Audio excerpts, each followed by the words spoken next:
So if you're like me, you enjoyed the free content that was put out by D&D Beyond in conjunction with Riot Games, Legends of Runeterra Dark Tides of Bilgewater. It was a really fun pirate-themed adventure that had 3 of my absolute favorite subclasses that have been released in recent years, a bunch of cool new monsters, and some awesome magic items. But I have some terrible news for you. It goes away August 10th. That's pretty much all we have, and this is not something that I'm making up. I thought maybe it was only going to be free till August 10th. No, it looks like it is going away indefinitely after August 10th, and this is from Adam Bradford, the kind of lead of D&D Beyond. So there's a forum post right here that he put out, Legends of Runeterra content available through August 10th. Hello everyone, we recently released Legends of Runeterra unofficial content on D&D Beyond, and we are thrilled with the enthusiastic response we have seen from the community. The content will be available on D&D Beyond until Monday, August 10th.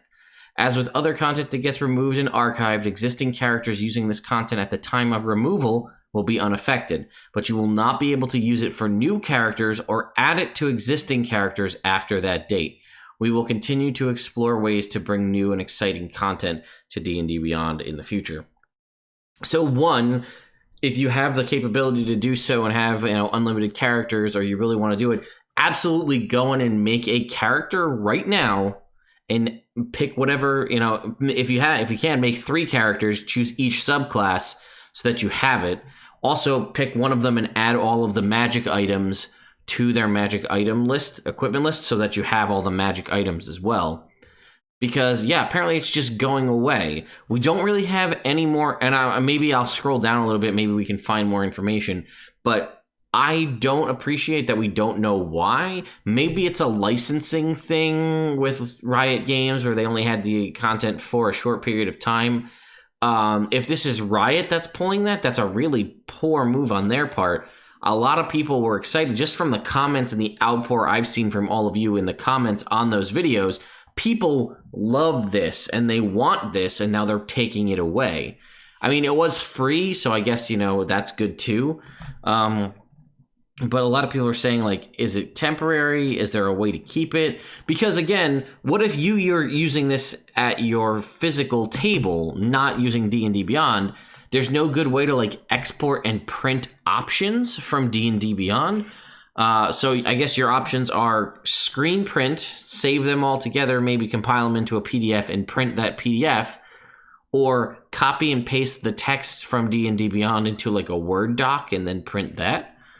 Can things like this, as well as on Arcana, be turned into a content? So in theory, this guy, Joseph, I don't know how you pronounce this guy's name, but it's a good point. You could, in theory, start crafting a homebrew subclass utilizing all of the subclass features that we just discussed for those 3 subclasses that were added. You could go in and duplicate those as homebrew subclasses, save them in your personal collection, and then in theory potentially make them public on August 11th. But that also you may get in trouble, and they may not let you do that because it was licensed content and you're just kind of duplicating it. But a lot of people are echoing it seems really bizarre. Why? I just refreshed this. The last comment on here is from 11 minutes ago.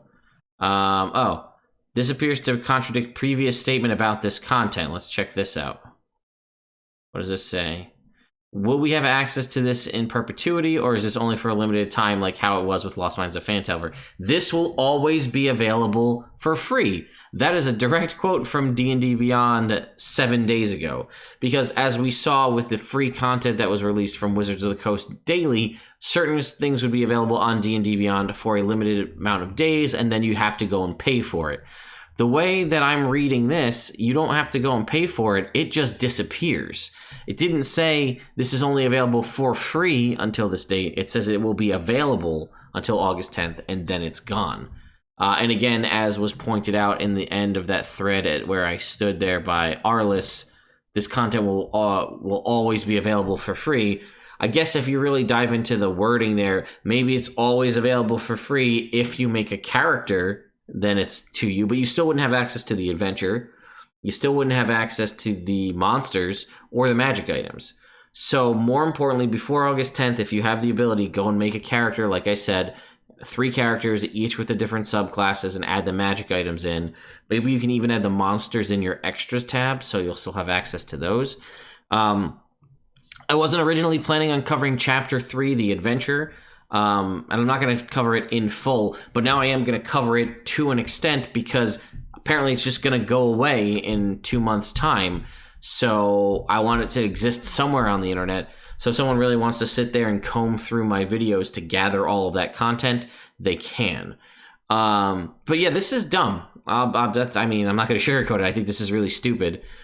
It was free content, so I guess I can't argue, and I guess you sort of, in theory, get what you pay for. You got it. It was free. Now we're taking it away. But why? What's the reasoning? Why do you have to cull it back?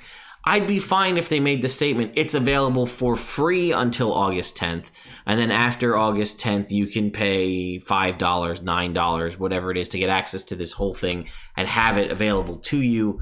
But like, you still get to keep it for free if you've already made a character with it. Also, the fact that this post came out 16 hours ago. Okay, I didn't even notice this. 16 hours ago at the time of me recording this, which is noontime on the 18th Eastern Standard Time. 16 hours ago, this post came out. First comment on it was only a half an hour ago, so I guess it kind of flew very much under the radar by the community.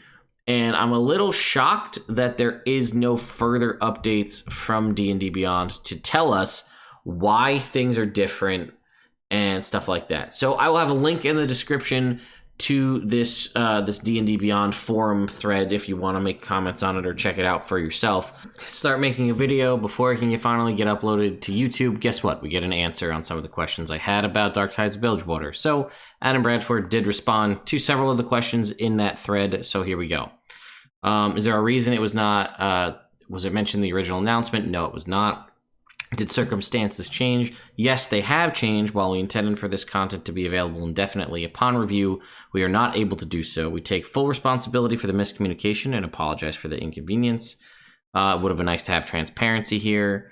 That's about as transparent as we are able to be. I highly value transparency, which is why I answer most any questions thrown my way for 30 minutes most every week in the dev updates, so I can assure you no cloak and dagger is intended. And can things like this just be shared on the homebrew? And then it says, yes, for sure. The mechanical options such as subclasses, magic items, and monsters, minus the settings/lore information, can be shared as public homebrew after the archiving. Keep an eye out on the homebrew section at that time. So it sounds like D&D Beyond may actually be going the extra mile to add that to the homebrew section. They may just do it themselves. So anyway, that's clear up a lot of my questions. Not all of them. So still go and make the characters. But yeah, as things have changed, it'll be gone on the 10th. Let me know your thoughts in the comments down below. Stay tuned to the channel for more content. I guess apparently covering more Bilgewater stuff, but also covering all the new announcements we're going to be getting from D&D Live 2020. Thank you all so much for watching, and I'll see you next time.